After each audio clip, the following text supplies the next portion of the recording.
वंदे संदष्टि सिद्ध्यर्थम संदष्ट्यर्थ प्रकाशकम मंगलम भगवान वीरो मंगलम गौतम गणी मंगलम कुंद कुंदाद्यो जैन धर्मोस्तु मंगलम सर्वमंगल मांगल्यम सर्वकल्याणकारकम प्रधानम सर्वधर्माणां जैनम जयतु शासनम जैनम जयतु शासनम जैनम जयतु शासनम मंगलमय मंगलकरण वीतराग विज्ञान नमः ताहि आते भई अरहंताज महान ए सुरासुर मणसिंद वंददम धोदघाय कममलम प्रणमाम बद्धमानम तीर्थम धम्मस्य कर्तारम।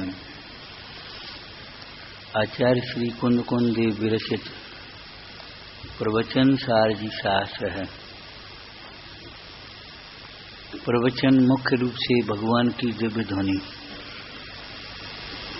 और सार अर्थात दिव्य ध्वनि में आया हुआ उपादेय रूप शुद्ध आत्मा।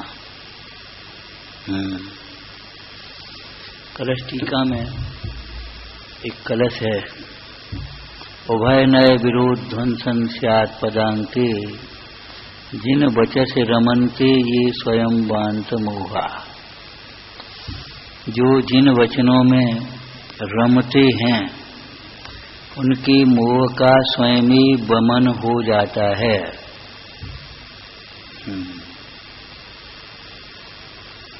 कलश टीकाकार पांडे राजमल जी ने एक प्रश्न किया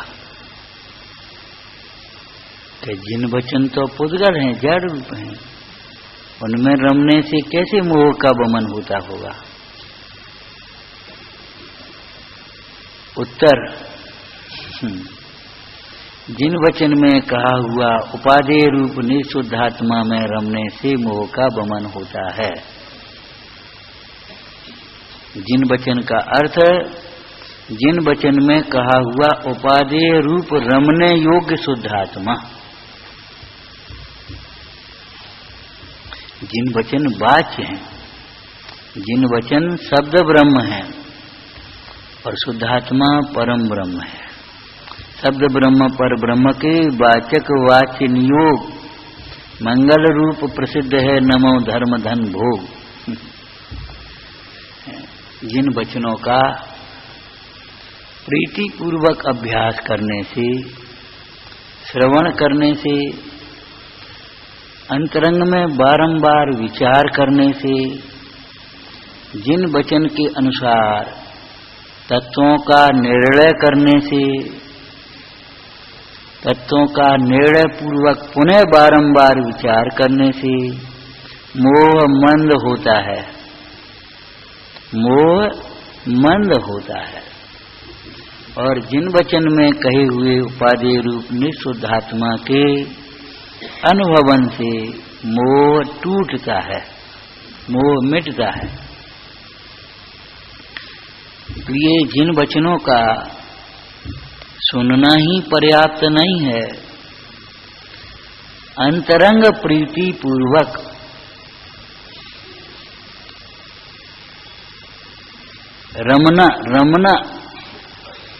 रमने में एक आनंद होता है। आप तो ऐसे रम गए कि सुध ही नहीं ली, ऐसा कहते हैं ना लौकिक में। रमना माने दूसरी कोई सुध बुध न रहे। जिन वचन का अभ्यास करना, अभ्यास का व्यवहारिक अर्थ है सुनना, पढ़ना, अंतरंग में बारंबार विचारना, निर्णय करना। हम करते क्या हैं, सुनते तो हैं लेकिन निर्णय पर नहीं पहुंचते।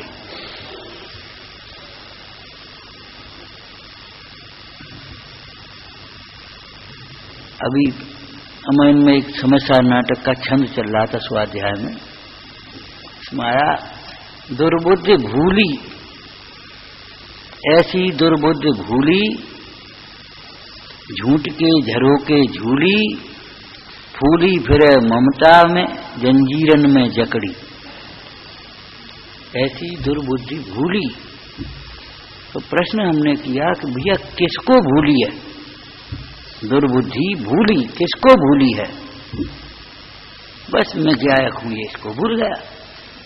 इतना पर्याप्त नहीं है, इतना पर्याप्त नहीं है।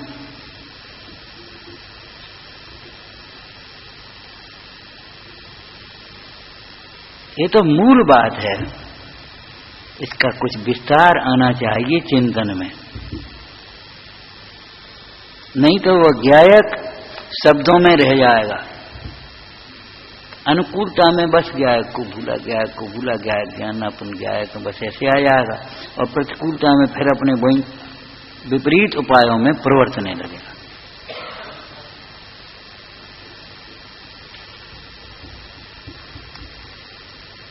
भिन्न में भी चर्चा की थी ना, 7 तत्व के अभी तो हमने जीव तत्व भी अपने अधूरा विचार किया। ऐसी दुर्बुद्धि भूली, किसको भूली? के गायक को, आत्मा को। ठीक है, बिल्कुल ठीक बात है, लेकिन कैसा भूली? पहले नंबर पर तो मैं आत्मा हूं यही भूल गए, जो पर्याय उसी रूप अपने को मान बैठे। अब विचारना ऐसी भूल हमारे अंदर तो नहीं चल रही, हम भी अपने को यही मान रहे हैं। क्यों, क्या बात है? कुछ नहीं, बस एक महीने से तबीयत खराब है, लगने लगी ना, लगने लगी तबीयत खराब। अब क्या करें? वो चारित्र की कमजोरी है, चारित्र की कमजोरी है कि श्रद्धा का दोष है। भीतर टटोल के देख,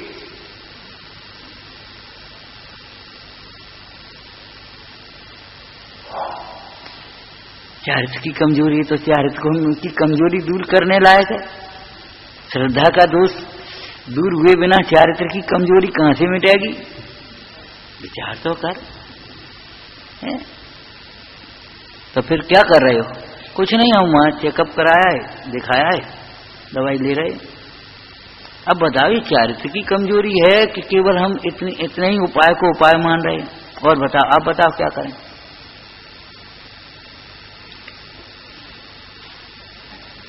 क्यों भैया? वो शरीर के रोग को अपना रोग माना और बाहर में इलाज को उसको अपने उपाय मान लिया। न तुम्हें जिनेंद्र भगवान की भक्ति, न तत्व का विचार, न उदय का विचार, न भवितव्य का विचार। कैसे ये विद्वान कवि कैसे चिंतन करते होंगे? रोगादिक तो देहाश्रित हैं, इनते होत न मेरी हानि।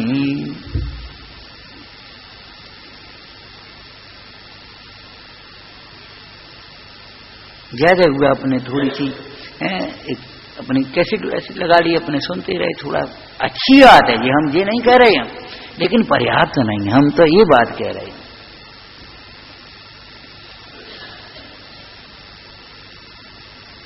जैसी अभी भी हमें पर्याय ये मैं हूं ऐसा लगता है, ऐसी आत्मा मैं हूं ये लगता है या नहीं लगता?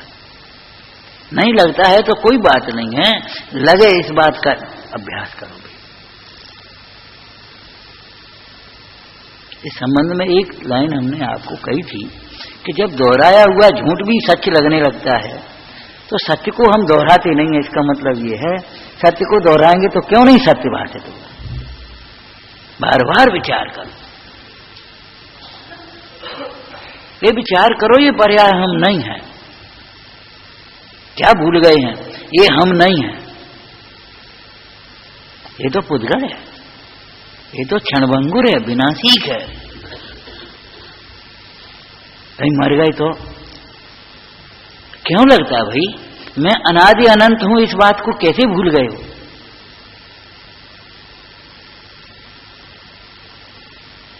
मैं अमूर्तिक प्रदेशों का पुंज, यानी कैसे ये कैसा हो गया समझ में नहीं आ रही है। चमड़ी वैसी हो गई है, जरा हो गई है, कोई बात नहीं है, लेकिन ये भी कैसी हुई है? चमड़ी रूखी हुई है तो तुम्हें चिंता है, और परिणाम रूखे हो रहे इसकी चिंता नहीं है।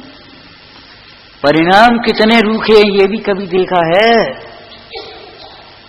अभी रामायण से चली, 2-3 जने बोले अब तो जाओ आनंद से प्रभावना में, और यहाँ की चिंता मत करना। हमने यहाँ की चिंता कौन करेगा? और यहाँ की चिंता कर करके करेंगे क्या हम? यहाँ रह करके भी यहाँ की चिंता नहीं करना है, चिंता तो परिणाम की करना है, और वह भी चिंता नहीं करना है। परिणाम बिगड़ने का भय, अर्थात परिणाम बिगड़ने के वाले जिस चिंतन से हमारा परिणाम बिगड़ता है, जैसा सोचने से, और जिस संगति में हमारा परिणाम बिगड़ता है, जिन चेष्टाओं से हमारा परिणाम बिगड़ता है, जिस संगति में हमारा परिणाम बिगड़ता है, उससे बचना है। जिस संगति में परिणाम बिगड़ता है, खूब मान सम्मान मिले, खूब भोग संयोग मिले, नहीं रहना। परिणाम बिगड़ने का मतलब है विषय कषायों का पोषण होना, जो बेर बेर शरीर की याद दिलाते हैं, ऐसी संगति में रहने लायक है। ध्यान कैसे हो गए आप, इतने कमजोर हो गए, आपको ध्यान ही नहीं देते। ऐसी संगति में मत रहना, ऐसी संगति में नहीं रहना। समाधि मरण के लिए आपको मालूम है ये सब छोड़ा जाता है। बात बड़ी है जो बने आवे, भार भवन को डाले। ये सब मोह बढ़ावन हारे। हमें कुसंग केवल इतना लगता है, जो व्यसन वाले हैं, आप वे तो हैं ही, लेकिन मोह को पुष्ट करने वाला संग कुसंग है, विषय कषाय को पुष्ट करने वाला संग कुसंग है भाई, बचने लायक। हमारे जिस चिंतन से परिणाम बिगड़ते हैं,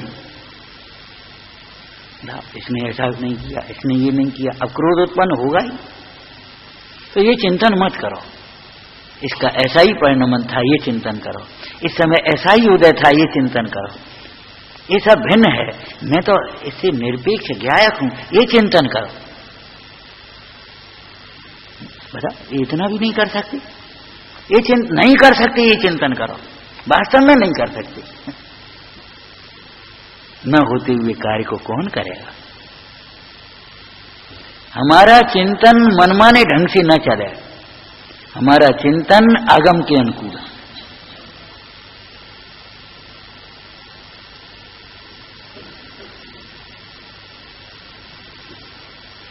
माने तात्विक विचार देना चाहिए। मैं अनादि अनंत हूं, भूल गई, और कहीं मर गए तो, अब बुढ़ापा आ गया, अब ऐसा हो गया। भैया ये चिंतन क्या कर रहे हो? ऐसी दुर्बुद्धि भूली, बस ये देख रही है, ये नहीं देख रही है कि ये सब मेरे में नहीं है, ये न्यारा है। मैं तो अभी भी चित स्वरूप तो चित स्वरूप ही है।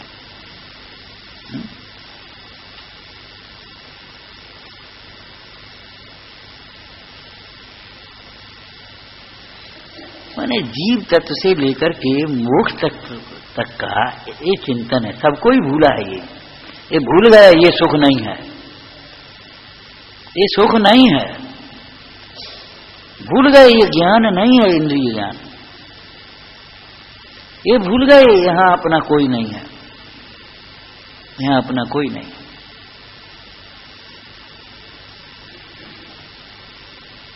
सच्ची घटना है। एक सामान्य श्रोता, विद्वान नहीं, कोई प्रवचनकार नहीं, सामान्य श्रोता सुनते रहते, पढ़ते रहते, सुनते रहते, पढ़ते रहते। अंतिम समय की चर्चा, शरीर में वेदना हो रही, साधर्मी संबोधन कर रहे, भैया ध्यान रखो, शुद्धात्म और पंचगुरु दो शरण है, तीसरा शरण नहीं है। जैसे बोले दो कहां, एक ही तो शरण है। पंडित जी ये कहते थे एक ही शरण है, इसका नाम सुनना है। पंच परमेष्ठी तो उस शुद्धात्म शरण को बताने वाले हैं, वे शरण थोड़े ही होंगे। भगवान शरण होंगे कि बताएंगे तेरा आत्मा तेरे लिए शरणभूत है। ये भी एक शरण की ही शैली में कथन है।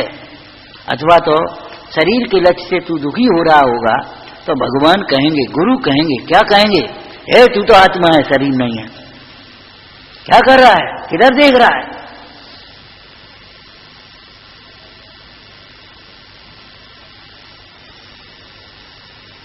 इतना नुकसान हो गया, ऐसा हो गया, तू दुखी हो रहा होगा। भगवान कहेंगे ये तेरा नुकसान नहीं है, तू तो हानि लाभ से रहित अगुर लघु अपने वैभव से सदा काल परिपूर्ण है।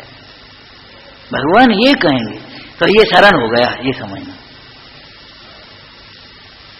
मतलब ये है हानि के लक्ष्य से, उस धन की हानि से, संयोग की हानि से, स्वास्थ्य की हानि से होने वाले दुख का अभाव इन वचनों से होगा।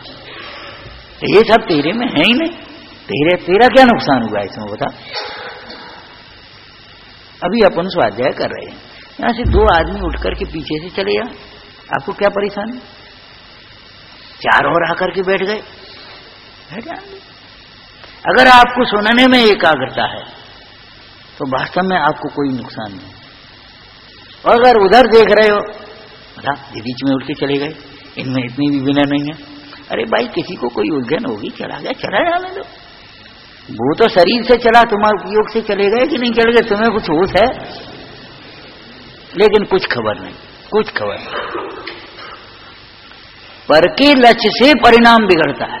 परिणाम बिगड़ने का भय जिन्हें है, उन्हें पर की ओर नहीं देखना चाहिए। कौन आया, कौन गया, क्या हुआ, क्या नहीं हुआ, नहीं देखो। ये तो बहुत कठिन है। तो क्या सरल समझा तुमने? बहुत सरल है ये बात।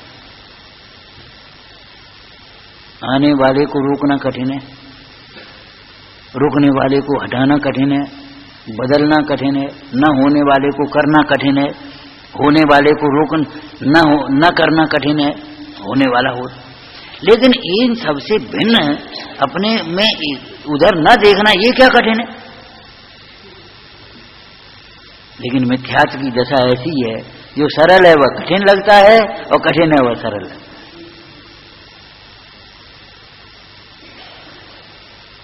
क्या भूले हैं हम? जो अपने को भूला वो सभी भूल गया, भूलने लायक नहीं भूला, बस खाली भूलने लायक बहुत सी बातें हैं, उनको नहीं भूले। कभी आपने स्वाध्याय करते हुए सुना होगा, पढ़ा होगा, आत्म ध्यान करते हुए योगी स्वर धर्मात्मा ज्ञानी भूल जाते हैं शरीर है, भूल जाते हैं शरीर है, ये भूल जाते हैं पंचम काल में बैठे। भक्ति करते हुए भक्त इतना तन्मय हो गया है, वह भूल जाता है हमारे कोई गृहस्थी है, हमारा कोई व्यापार है, हमारा कुछ और है, भूल जाता है। भूलने लायक बात है क्या? ये सब अपने हैं, ये भूल जाओ। ये हमारी कुछ सहयोग करेंगे, इस बात को भूल जाओ।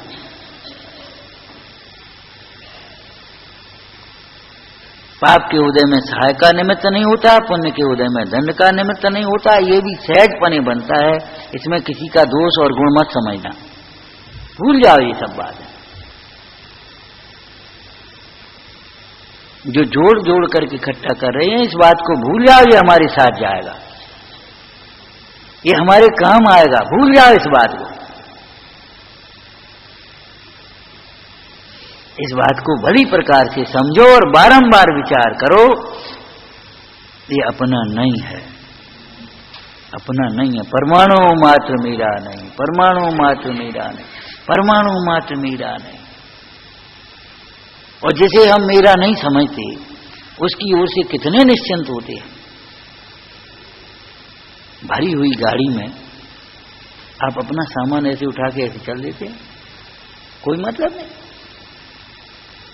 जिन्हें अपना समझते हैं, एक बच्चा साथ में, ए जल्दी आ, गाड़ी चल जाएगी, जल्दी उधर कहां जा रहा है, हमारा थैला कहां है। जिसे अपना समझते हैं उधर को, उसको तो संभाल में लगते हैं,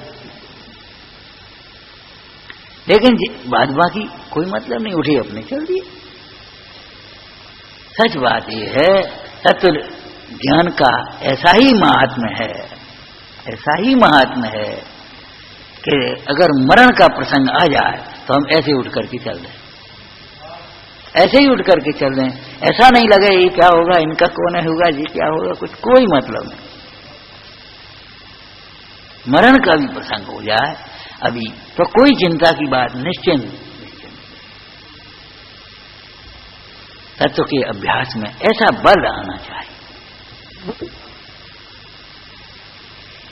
देखो, सुनना पढ़ना सीमित हो सकता है, चिंतन बढ़ना चाहिए। पूजा में आपको यही प्रेरणा की जाती है, ज्ञानाभ्यास करे मन माही। हमारी आदतें इतनी हो जाती हैं, हम कहते बरसों समागम में रहते हैं, लेकिन एक दिन प्रवचन ना हो तो सुनापन लगता है। मैंने एक ऐसा लगने लगता, बस सुनते जाओ, पढ़ते जाओ, सुनते जाओ, पढ़ते जाओ, सुना लगता है। कैसी बातें करते हो। अवलंबन से सुख और दुख, अवलंबन से सुनापना, और ये कैसा। हमारे अभ्यास की सार्थकता तो ये है कि बिना अवलंबन के ही हम सहज रह जाना सीख लें। साधना साधनों के लक्ष्य से नहीं होती। साधना साधन मिलते हैं, उन साधनों से अपना उपयोग समेटता जाए, अपने स्वरूप की ओर बार बार लक्ष्य करता जाए, ऐसी साधना होती है।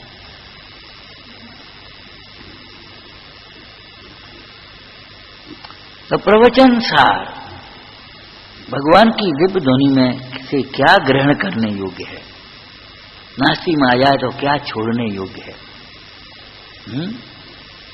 क्या ग्रहण करने योग्य है, सार माने उत्कृष्ट ग्रहण करने योग्य, और क्या छोड़ने योग्य है। कि एक शुद्ध आत्मा ग्रहण करने योग्य है, से सब छोड़ने। तो छोड़ने योग्य का अर्थ क्या है कि उसे अपना मानना छोड़ने योग्य है। क्यों छोड़ने योग्य है? कि सुखी होने के लिए, दुख के अभाव के लिए। दुख के अभाव के लिए, सुख के लिए और कुछ करने योग्य नहीं है। केवल अपने को पहचान शुद्धात्मा ग्रहण करने योग्य है और से सब छोड़ने योग्य है। हेरा फेरी नहीं चलेगी इसमें, हेरा फेरी नहीं चलेगी।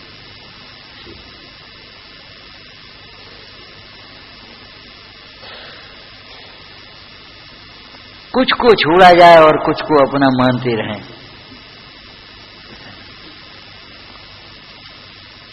सब छोड़ने योग्य। क्यों? वे भिन्न है कि हाँ भिन्न है, यही तो समझने लायक है। भिन्न है कह रहा है, भिन्न भाषित कहाँ हो रही।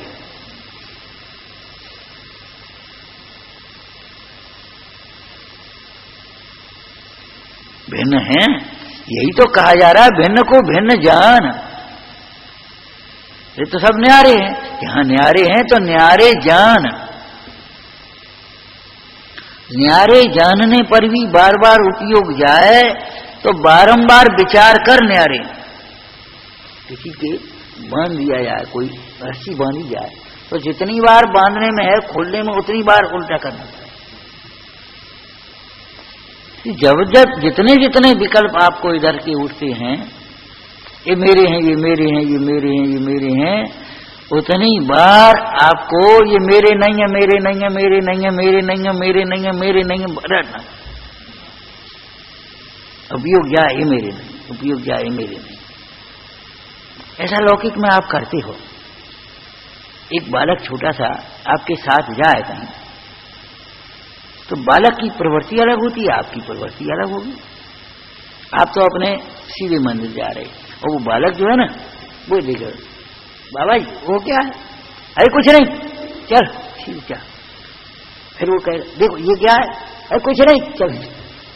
अब जितनी बार वो कहेगा ये क्या है, तो एक ही उत्तर आपको देना पड़ेगा कि नहीं, तो कुछ नहीं। अब उस बालक को ये समझाओ कि देखो बेटा कहीं कुछ नहीं है, तू तो सीधे चल। इतने में समझ नहीं पाएगा, बालक ही तो है ना।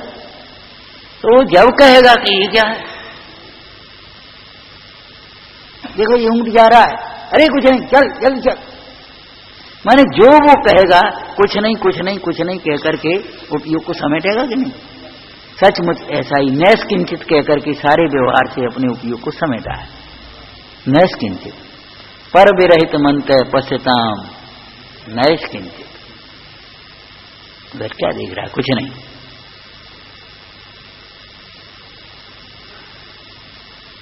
क्या देख रहा है बोलो? और मात्र ज्ञाता नहीं रह सकता पर के सन्मुख है जो जीव। मात्र ज्ञाता तो ज्ञायक के सन्मुख होकर के ही रहा जाता है। पर के सन्मुख रह करके ज्ञाता कहेगा और होगा, मानेगा भीतर में अपने को करता।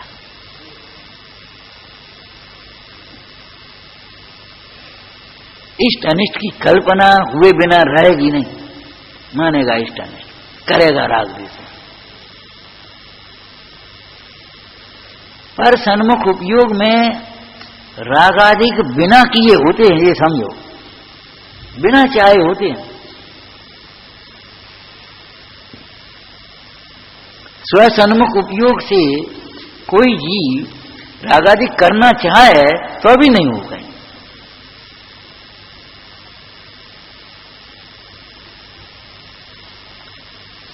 प्रवचन सार जी ग्रंथ में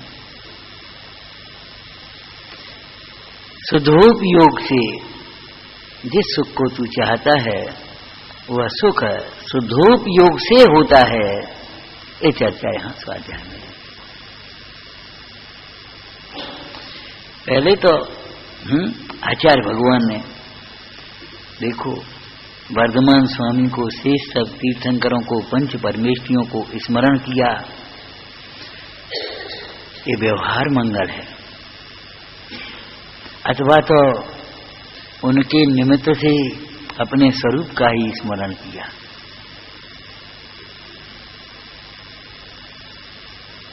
अब हम वहां जा रहे हैं, ऐसा कार्य कर रहे हैं, क्या सावधानी रखें? कार्य करने में तन्मय न हो जाएं, ये न भूल जाएं ये हमारे कार्य नहीं है, ये सावधानी रखना है।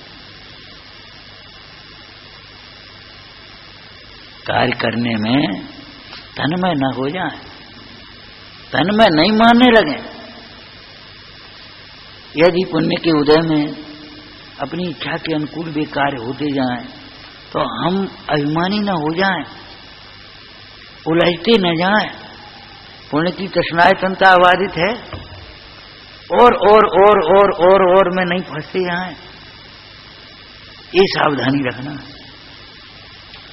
कदाचित पाप के उदय में विकल्प के अनुसार कार्य न बने तो भी आकुल व्याकुल न हो, अधीर न हो।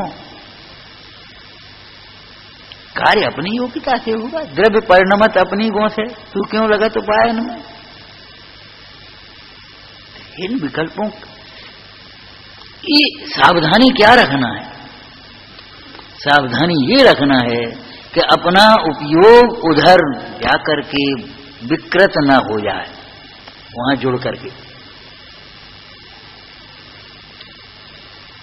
अपने उपयोग को बचाए रखना है। और बचाए रखने का मतलब है अपने उपयोग को उपयोग रूप ही देखना है बस।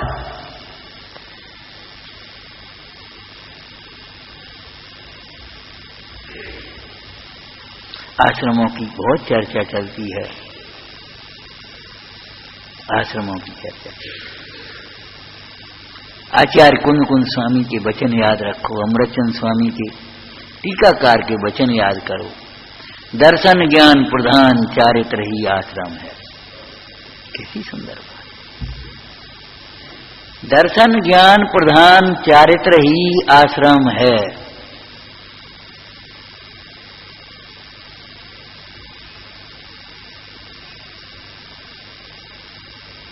दर्शन ज्ञान प्रधान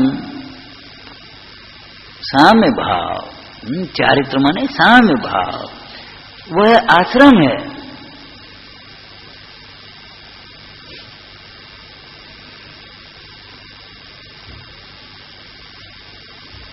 और ऐसा आश्रम है जहां आनंद से अनंत काल तक रहा जाए।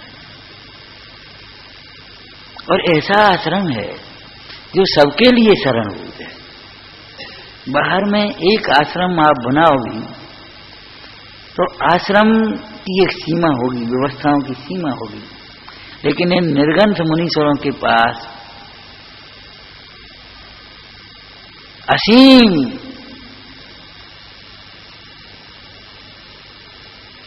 कितने ही लोग आ जाएं, हमें आत्म कल्याण करना है कि आओ, जगह की कमी नहीं पड़ेगी, व्यवस्थाओं की कोई कमी नहीं।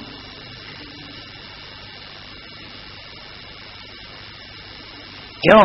व्यवस्थाओं से परे जीवन है।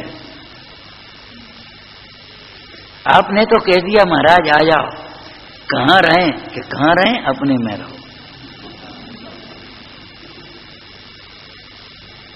अब व्यवहार की बात भी तो, व्यवहार की बात क्या, ये अनियत बात ही। कहां रहें, तुम होते कौन हो रहने वाले, होते कौन हो? जिस द्रव्य का जिस क्षेत्र में जितने काल तक रहना है, परिणमन होना है, एक क्षण भी पहले हटना चाहे तो हट नहीं पाएगा, और एक क्षण भी ज्यादा रहना चाहे तो रह नहीं पाएगा। सारी व्यवस्थाएं बनाने के बाद भी कहो एक क्षण भी नहीं रह पाए, होता है कि नहीं? जब तक बना बना करके व्यवस्थाएं की, तब तक व्यवस्था दूसरी है चल रही है, उसमें कुछ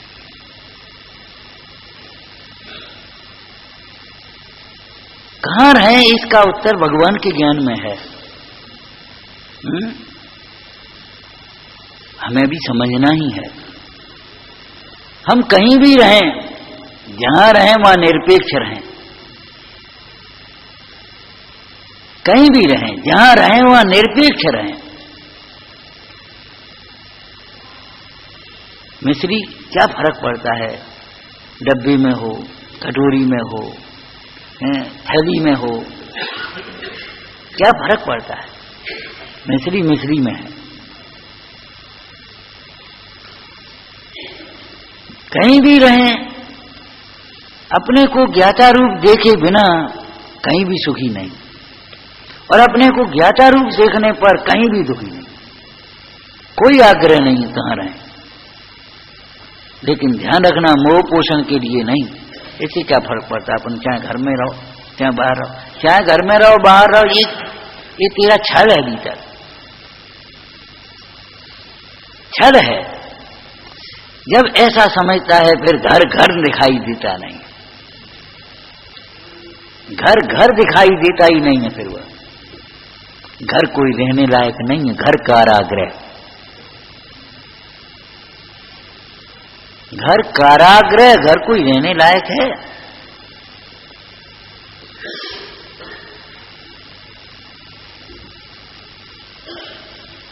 कुटुंब रूपी काजल की कोठरी में जीव खूब पुरुषार्थ करे तो भी परिणाम। मोह बढ़े परिवार की संगत, बढ़ता तुम्हारी कमजोरी से है, परिवार नहीं बढ़ा रहा है। अपने स्वरूप को नहीं जानेगा तो जहां जाएगा वहां मोह हो जाएगा। परिवार छोड़ने का, घर छोड़ने का भी लाभ नहीं होगा, लेकिन जब अपना घर समझेगा तब घर छोड़ने की ही भावना होगी। फिर घर में कितने दिन रहेगा? जितने दिन घर में रहना भी पड़े उतने दिन ये ही पे गृह में न रचें। अंतर में क्या लगेगा, ये हमारा घर नहीं है, ये कार्य हमारे नहीं है, ये हमारा परिवार नहीं है, इनमें हमारा किंचित मात्र भी कर्तव्य नहीं है, इनका स्वामित्व तो हमारे अंदर नहीं। जब तक रहना पड़े तब तक। लेकिन जब भेद ज्ञान की भावना हो चुकी, जब मन बन गया कि अब चलना है, तो कितने दिन और रह सकते हैं? लौकिक में कह रही ना, जब मन ही बन गया कि अब यहाँ रहना नहीं है, तो कितने दिन और है? अब 2 दिन और रख लो, ठीक है 2 दिन और रख लो।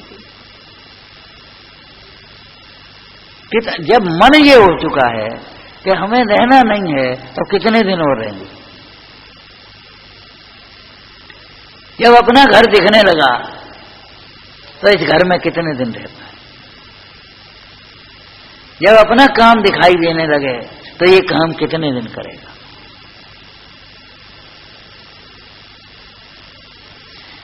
देखो, तत्व का अभ्यास क्षण क्षण में करने की बात है, क्षण क्षण में। और जहां तत्व का अभ्यास काय के लिए है? उपयोग की निर्मलता के लिए ही तो है, उपयोग की परिणाम की संभाल के लिए ही तो है तत्व का अभ्यास। तो जहां हमारा उपयोग जाए वहीं से अपन को, ये अपना कार्य नहीं, ये तो उपाधि है। जैसे भरत चक्रवर्ती बोले, अरे दिग्विजय करना हमारा कार्य नहीं है, ये तो फिर कार्य नहीं, फिर क्या कर रहे हो? आप भी दीक्षा ले लो। बात सच्ची है, बात सच्ची है।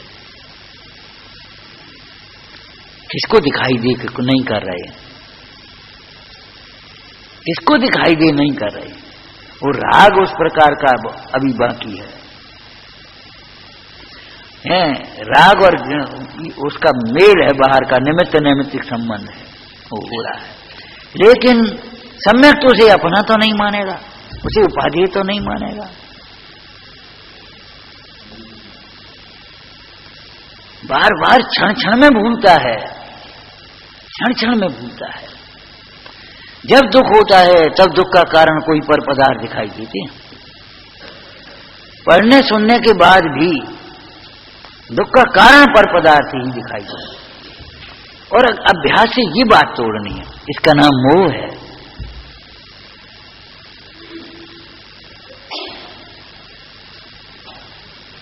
इसको तात्विक भाषा में बोले तो मेरे दुख का एकमात्र कारण है, मेरे दुख का एकमात्र कारण स्वरूप का विस्मरण है। इस विस्मरण में अश्रद्धान, अज्ञान, अनाचरण समझ लेना चाहिए। माने मेरी ही कसाएं हैं मेरे को जो हैरान कर रही हैं, और कोई है। कसाय माने अकेला क्रोध नहीं, मेरा ही लोभ मुझे नहीं छोड़ने दे रहा, मेरा ही राग मुझे नहीं छोड़ने दे रहा, मेरा राग ही मुझे ये हैरान कर रहा है। ये व्यवहार की भाषा है। जब इतनी बात जम जाएगी तब आप सोचोगे ये राग कैसे मिटे। अभी तो राग मिटने की बात ही नहीं सोच पाते, दिन रात राग की पूर्ति, राग की पूर्ति, राग की पूर्ति में लगे, राग के अभाव की बात सोच नहीं पाते। लिखा होगा तो आपने पढ़ लिया होगा, शास्त्र में, पूजा में, भक्ति में, विधान में है लिखा है तो पढ़ लिया होगा, मैट और राग कुटीर। लेकिन कभी लगती है ये राग कुटीर है, लगता है ये राग कुटीर।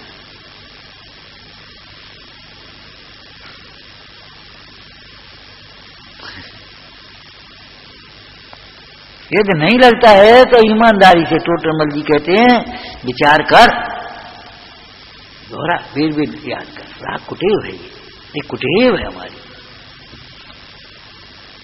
ये मेरा स्वरूप नहीं है, इस रागादिक भाव के द्वारा मेरे स्वरूप की प्राप्ति असंभव है, और स्वरूप की प्राप्ति के बिना सुखी होना असंभव है।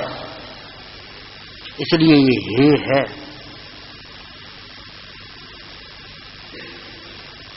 ये छोड़ने लायक है।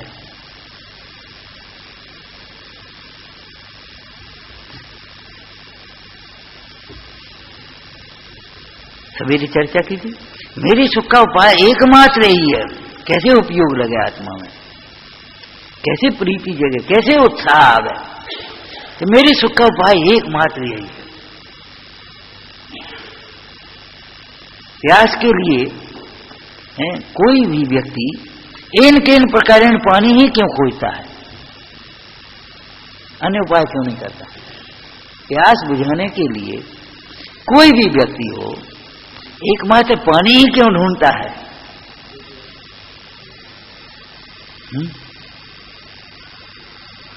क्यों? उसकी गहरा संस्कार ये मोह का पड़ा है, प्यास पानी से बुझे। हमारे मुनीश्वर प्यास बुझाने के लिए पानी क्यों नहीं ढूंढते?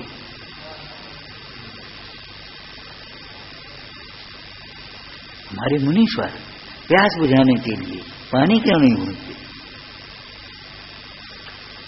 जितनी बार प्यास लगे उतनी बार पानी क्यों नहीं पी लेते? किसी ने उनको बांध दिया है, रोक दिया है क्या कि आपका उनका नियम है? तो नियम तो उन्होंने हर्षपूर्वक अंगीकार किया है।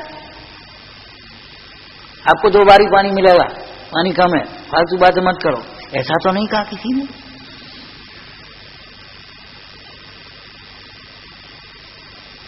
उनके अंतर श्रद्धान में ये बात बरत रही है कि पानी पीते पीते अनादिकाल से प्यास नहीं बुझी और मिटने वाली बुझने वाली भी नहीं। तो एक बार भी क्यों पीते? क्यों पीते पहले उसको बाद में विचारना। पहले ये सोचो कि बहुत है प्यास को, जब प्यास लगती है पानी क्यों पूछते? जब प्यास लगती पानी पानी पानी पानी पानी। गर्मी में आप कितनी बार देखते हैं, जाड़ों में पानी प्यास नहीं है, और गर्मियों में पानी पानी। हमारे मुनीश्वरों की ये प्रवृत्ति क्यों नहीं है, ये बताओ। ये ज्ञान का बल है, तत्व ज्ञान का ही तो बल है, ये सम्यक का बल है। एक बार पानी लेते हैं, एक बार भोजन पानी साथ में ले रहे हैं, तो एक बार जो पानी ले रहे हैं ये कौन जानता है ले रहे हैं कि नहीं ले रहे। उस दिन दान की चर्चा चल रही थी स्वाध्याय में, उन्होंने कहा देखो भाई, दान देते समय आहार दान मान लो देते हैं तो ये भी सीखना चाहिए, शिक्षा व्रत है, आहार क्यों किया जाता है, आहार कैसे किया जाता है, और तीसरी बात आहार के समय भी अनाहारी कैसे रहा जाता है। अगर ये बात हमने मुनीश्वर को आहार दान देते समय नहीं सीखी तो आपका आहार दान अधूरा। मुनीश्वर को मुनीश्वर के दाना लाभांतराय के 6 उपशम प्रमाण मिला है, तुम कौन होते देने वाले? अगर उनका अंतराय का उदय तो आप नहीं दे पाओगे। लेकिन आहार के समय आहार क्यों किया जाता है, और फिर अपने से तुलना करो।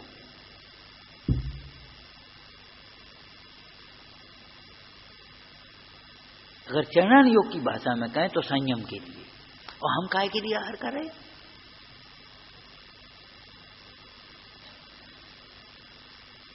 तो संयम के लिए जो आहार किया जाएगा तो संयम के अनुकूल आहार होगा। फिर उसमें स्वाद नहीं, अच्छे बुरे की कल्पनाएं नहीं रहेंगी, फिर भक्ष्य वक्ष का विवेक रहेगा, योग्य एक का विवेक रहेगा, लेकिन अच्छे बुरे की कल्पना नहीं होगी, राग द्वेष नहीं आएंगे, उस प्रकार के आसक्तता नहीं होगी, फिर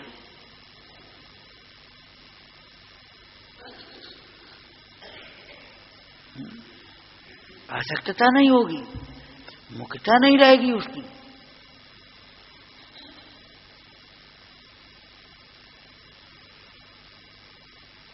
एक प्रवृत्ति भी बदलेगी उसमें थोड़ी बहुत, ऐसा नहीं कि नहीं बदलेगी। कैसे किया जाता है,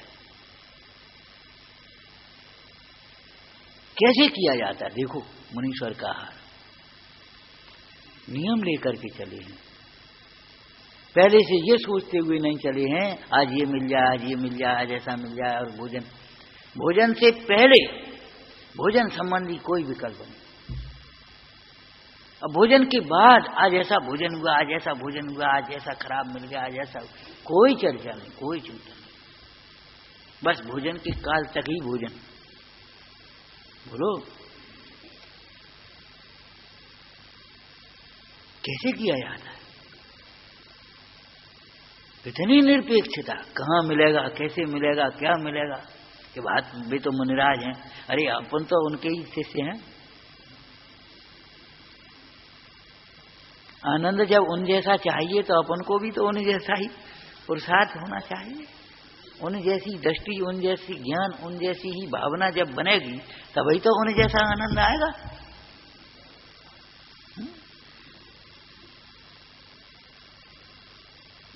विचार तो कर कैसे किया जाए। आज हमारे शुद्ध भोजन करने वालों को भी शुद्ध भोजन, बस नाम शुद्ध भोजन, ये नहीं है कि हम खुद देखें।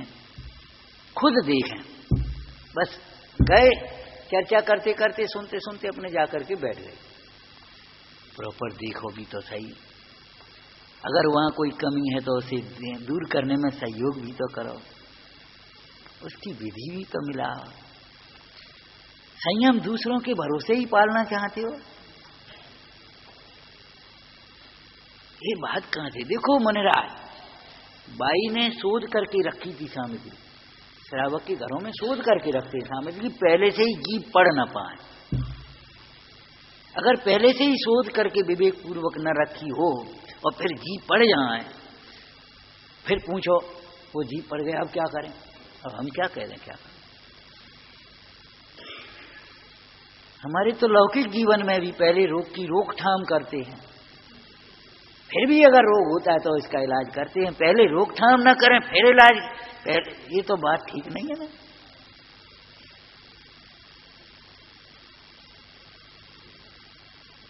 पहले से उसका विवेक रखें। और देखो शोध करके रखी ना, फिर बाई ने भोजन बनाते समय वो सामग्री शोधी, ठीक है ना। और फिर भोजन बनाने के बाद वो सामग्री जब रख गई तो श्रावक ने, जब भोजन बाई ने उस भाई को दी, श्रावक को भोजन दिया, तो उसने पहले से देखा और फिर मुंडराज की अंजलि में गई और फिर सोचा। कैसे किया जाता है? इतनी अनासक्तता, इतना विवेक, इतनी जितेंद्रियता। सामने, आपके सामने जब ऐसे हम देख करके दे रहे, आपको क्या जरूरत है? तो हम आपसे पूछते, हमने गिन करके दिया, आप क्यों गिनते हो?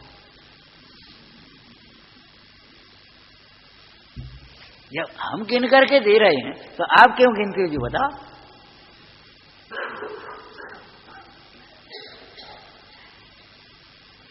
जब वहां करते तो यहां क्यों नहीं? विचार ना। और अगर कदाचित श्रावक भोजन में कुछ निकला है, अजी भाइयां कैसे करती हैं, बिना सौदे बनाती हैं, और साहब आपके भोजनालय में ये निकल आया फलाना। अरे भाई, तुमने पहले क्यों नहीं सोधा? अपनी गलती बिल्कुल नहीं दिखाई देगी।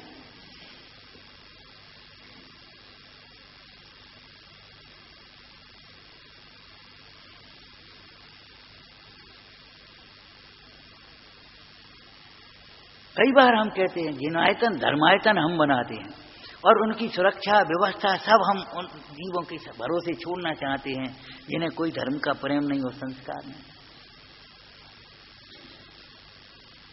धर्मायतन बनाओ, लेकिन अपने को धर्मात्मा बनाओ, निवृत्ति दो और धर्मायतनों को खुद संभालो।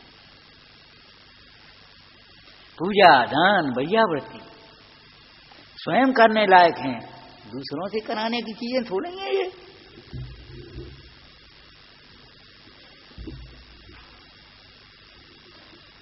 विचार करो, इतना चार विवेक आप कर पाओगे? जिसे जीव दया नहीं है अंदर में परिणाम, उसे कहो भाई बना दे तो बना देगा वो, तो क्या करेगा? भोजन कैसे किया जाता देखो, कैसी अंजलि नीचे ना गिरे, सावधानी कितनी। भोजन की थाली में चाहे जितना छोड़ देने चाहे, जैसे छोड़ने वालों को विचार करना चाहिए, ये शिक्षा लेना चाहिए।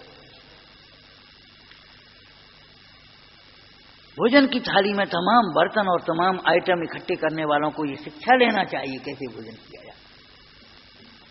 ये तो हमारा धर्मशास्त्र है, चरणानी योग है। स्वास्थ्य विज्ञान भी कहता है कि आप ज्यादा ढेर मत लगाओ, एक साथ भोजन बहुत से मिला करके मत करो। कचरा घर मत बनाओ, मीठा भी डाला, खट्टा भी डाला, तला भी डाला, सड़ा भी, गला भी डाला, सब डालो, कच्चा पक्का मिला उड़ कर सब खा पी। अब कुछ आपको गैस बनती है, गैस नहीं बनेगी तो क्या धर्म बनेगा? विचार करो। माने भोजन हमारा दिखाने के लिए है क्या भोजन हमारा संयम के लिए है? कैसे भोजन करें? और भोजन करते समय अनाहारी कैसे रहे? ये बातें जब सीखी यहाँ तब दान देने का प्रयोजन सिद्ध होता है। दान देते हुए, दान की महिमा करते हुए मुनराज ने ऐसा लिखा, जो श्रावक मुनराज को आहार दान देता है मानो वह मोक्ष मार्ग ही दे रहा हो, ऐसी महिमा कही।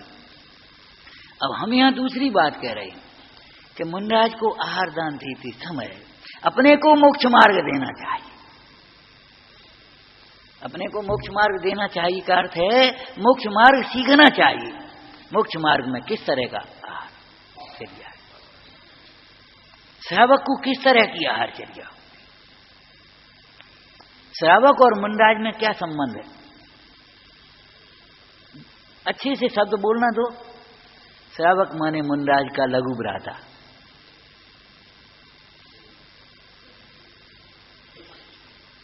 मुनीश्वर जिनेश्वर के बड़े पुत्र हैं। गद्दी बड़े पुत्र को यमराज को मिलती है, वो पद मुनराज, भगवान का जिनाराज का पद मुनराज को मिलेगा, लेकिन श्रावक जिनेश्वर का लघुनंदन है। और हमारी संस्कृति में पुराण पढ़ना, आप इतिहास पढ़ना है, बड़ा भाई युवराज बना, उसने राज संभाला, छोटा भाई उसकी सेवा। रामचंद्र जी वनवास गए, लक्ष्मण साथ में सेवा। हमारा काम तो सेवा करना। मालूम है श्रावक को नाम क्यों दिया? श्रवणोपासक।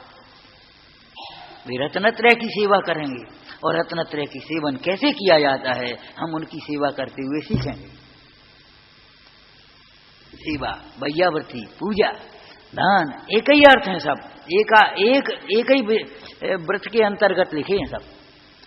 वैयावर्ती, दान और पूजा, तीनों की तीनों लिखी, लेकिन हमने अलग अलग एक विभाग बना दिया। इसका नाम पूजा हो गया,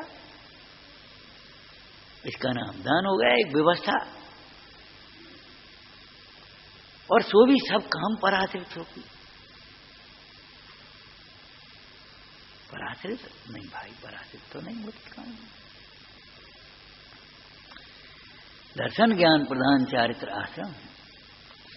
उस चारित्र की साथ क्या कहा? वह चारित्र आश्रम है, मुक्ति का मार्ग है, साक्षात धर्म है। परंतु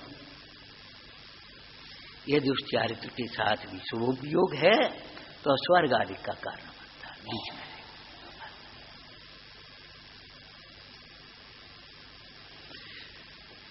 अशुभोपयोग का तो उससे संबंध ही नहीं है, संपर्क रहता है, इसलिए अत्यंत है ही। लेकिन शुभोपयोग भी उसका विरोधी होने से ही है। सच्ची बात है, कितना सुंदर दृष्टांत है। अग्नि अकेली तो जलाती ही है, अग्नि अकेली तो जलाती ही है, लेकिन घी के साथ यदि अग्नि हो, घी में घुस गई है अग्नि, गरम घी जिसको कह देते ना, संयुक्त जिसको शब्द कहेंगे शास्त्री, अग्नि अकेली हो तो जलाएगी, और अग्नि घी के साथ संयुक्त हो तो, गरम घी से दूध के साथ संयुक्त हो तो, अरे गरम गरम ज्यादा भोजन कभी मुंह में पहुंच जाए तो जीभ जलेगी कि नहीं? अग्नि तो नहीं गई है, लेकिन संयुक्त होने पर भी विचार आया, ओहो, विचार करना, जब शुद्धोपयोग के साथ का शुभोपयोग भी साक्षात मुक्ति का कारण नहीं है, तो अकेला शुभोपयोग तो कहां की बात है?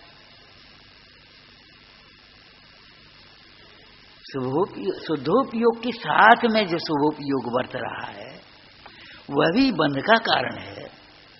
पुण्य प्रकृतियां बनती हैं, तीर्थंकर आदि प्रकृतियां बनती हैं, स्वर्ग आदि की गतियां बनती हैं, इंद्र चक्रवर्ती आदि के वैभव देने वाले पुण्य बनते हैं। तो विचार करना, अकेला शुभोपयोग ही हो तो क्या होगा? अकेले शुभोपयोग में ही मगन हो रहे हैं, कुछ हमने कर लिया। जैसे पुण्य के उदय में बहुत से जीव अटकते हैं, संतुष्ट होते हैं, ऐसे ही बहुत जीव पुण्य भाव में अटकते हैं। सब भाव, हमारे पास कुछ है, हमने कुछ कमाया, हमने कुछ बनाया, हम कुछ बने। जैसे बाहर में पुण्य के उदय की सामग्री से ये जीव ऐसा लगने लगता है ना बंद तत्व की, ऐसे ही आश्रम तत्व की भूल में ये भी बात है। हम दर्शन करते हैं, हम पूजा करते हैं, हम स्वाध्याय करते हैं, हम दान देते हैं, हम तप करते हैं, हम व्रत करते हैं, हम पालते हैं, हमने ऐसा किया, हमने ऐसा किया, वो भीतर में। इसलिए जो सुख है, जिस सुख को जीव चाहता है, वास्तव में जो सुख सुख कहलाने लायक है, निराकुलता, उस सुख, वह सुख शुद्धोपयोग के द्वारा प्राप्त होता है, अन्य किसी उपाय से नहीं होता। इसलिए आचार्य देव ने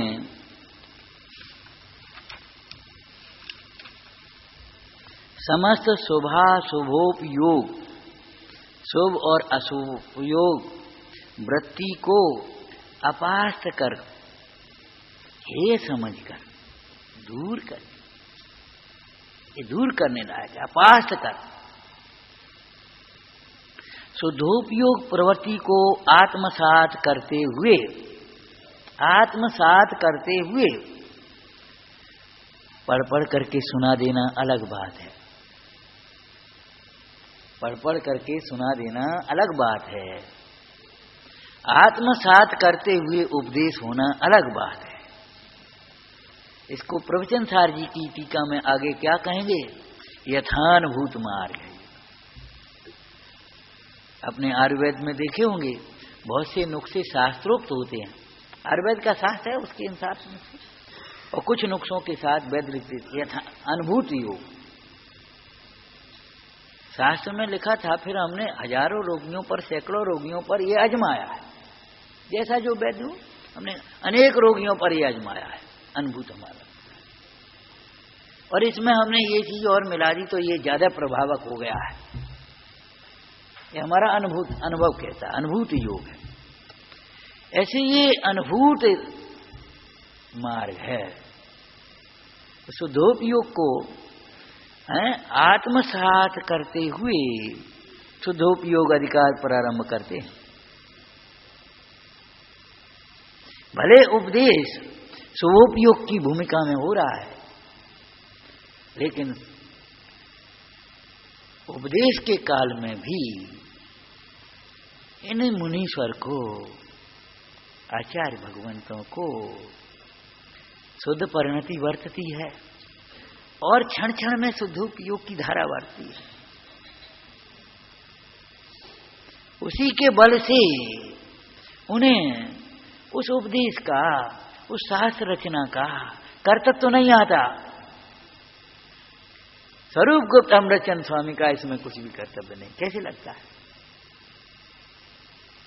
अरे लौकिक में भी कहीं कोई बाहर में जाता है, आता है, काम करता है, कहीं अपना घर भूल जाता है।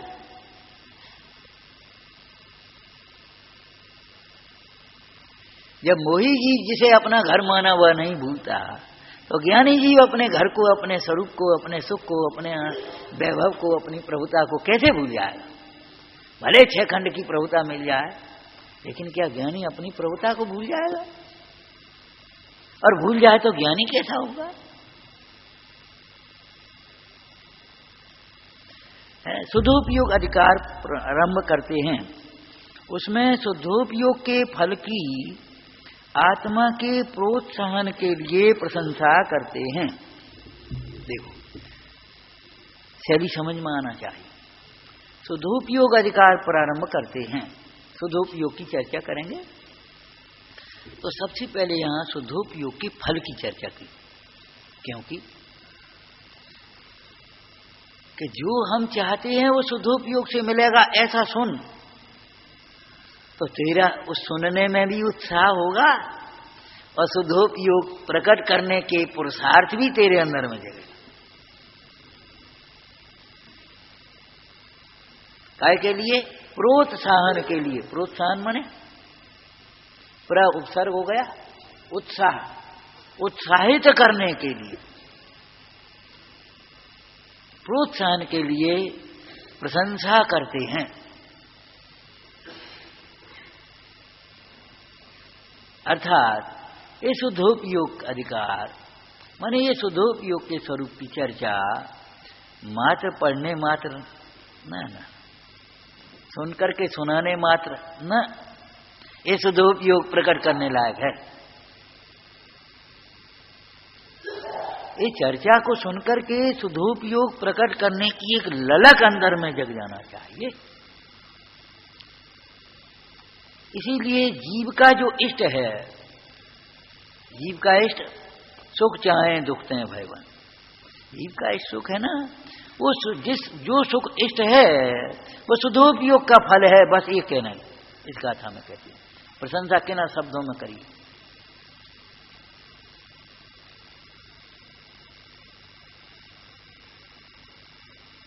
जो चाहता है, जैसा सुख चाहता है वह तब मिलेगा, सुधोपयोग से मिलेगा। सुधोपयोगों का सुख ही वास्तव में सुख कहलाने लायक है। गाथा बड़ी सुंदर है, 13 नंबर की गाथा है। ऐसे माध समुत्थम विषयातीदम अणोवम मणंतम अबुच्छिन्नम च सुहम शुद्धवोग प्रसिद्धानम।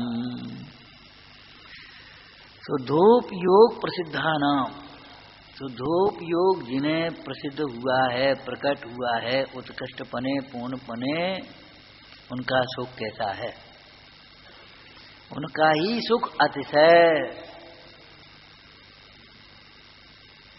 आत्मसमुत्थम स्वाधीन, जिसे कोई बीच में रोक नहीं सकता, स्वाधीन, विषयातीत, अनुपम, अनंत और अविच्छिन्न है।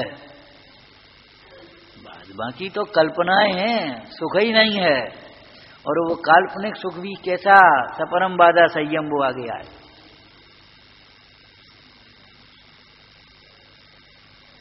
इंद्रिय सुख पराधीन है। पराधीन है का मतलब क्या है? इंद्रिय सुख सुख नहीं है। पराधीन सपने में सुख नहीं, इंद्रिय सुख पराधीन है मतलब इंद्रिय सुख सुख नहीं है। इंद्रिय ज्ञान पराधीन है, तात्पर्य इंद्रिय ज्ञान ज्ञान नहीं है। कहीं पराधीन सुख भी सुख होता है, पराधीन ज्ञान भी ज्ञान होता है कहीं। इसलिए हे है,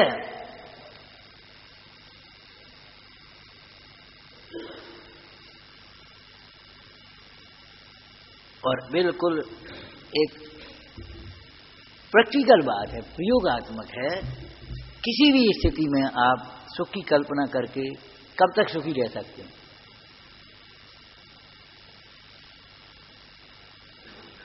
जितनी भी परिणतियां हैं, संयोग हैं, भोग हैं, सब क्षणभंगुर हैं, पानी के बबूले की तरह। कब तक आप इस शरीर को अपने अनुकूल देख करके कितने दिन सुखी रह सकते, बताओ? कभी इसको बहुत अच्छा अच्छा अच्छा समझें, कितने दिन सुखी हो सकते हैं, बोलो?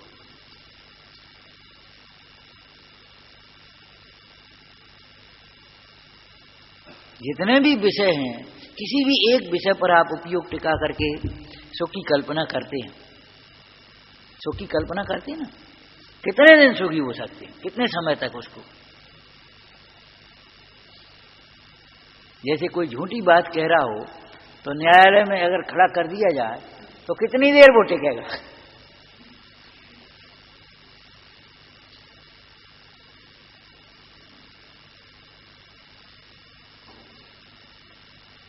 स्वाध्याय करना। सहजानंद।